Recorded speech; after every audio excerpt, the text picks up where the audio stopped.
President Trump wants the government out of the business of funding the arts. His 2018 budget proposal calls for getting rid of the National Endowment for the Arts, or the NEA. Local proponents say that would be a huge mistake, not only for the enrichment of our community, but for the economy. Now, the question is, should the government fund art? The people who count on that money here say yes, and here's why. It was like the skyline was right there.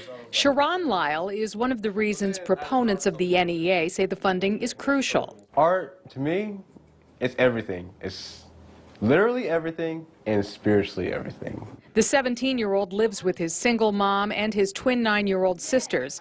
The family struggles financially. He doesn't even have his own bed. What he does have is the art that fills his bedroom. That means sun, moon, fire, water. Here, it's like all these freelance ones. Like here was a Christmas tree. Over here, it's just more kanji. And over there is my favorite, because it was the summer. Okay. And then, like, you know, we see the dandelions with like all the, you make a wish, you blow into it. So all of these like little puff things were supposed to be like that.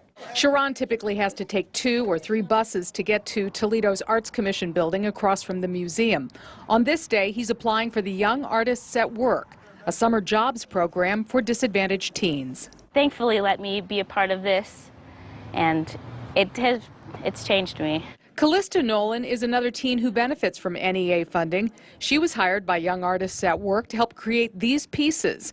They were dedicated in March and installed in the downtown library's parking garage. Being able to be taken seriously as an artist and getting paid for your work, it was kind of exhilarating. It was kind of nice to do. YAW, as it's called, is just one in Northwest Ohio, partly funded by the National Endowment for the Arts.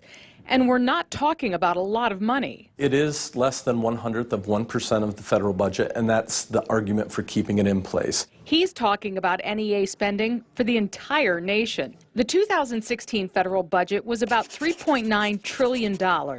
Of that, the NEA got just under $148 million. But the Trump administration believes the federal government shouldn't be in the business of funding art at all, as his budget director, Mick Mulvaney, said back in March. The president finally got to the point where he said, do I really want to make the coal miner in West Virginia, the auto worker in Ohio, the single mom in Detroit pay for the National Endowment for the Arts or the Corporation for Public Broadcasting? The answer is no. He's wrong. He's completely wrong. 9th District Congresswoman Marcy Kaptur has long been an advocate of the arts. She says the NEA accounts for very little of the money coming to Northwest Ohio. Most art funding is from the state and local level. But the federal government kind of puts the cherry on the sundae to make it even better. But she says the economic impact is significant. The arts represent a huge employment base. Thousands and thousands of people work in the arts. Like here at the Art Supply Depot on St. Clair in downtown Toledo. The Arts Commission says this is one of 424 arts-related businesses just in Toledo alone, which has a huge economic impact on all of Northwest Ohio.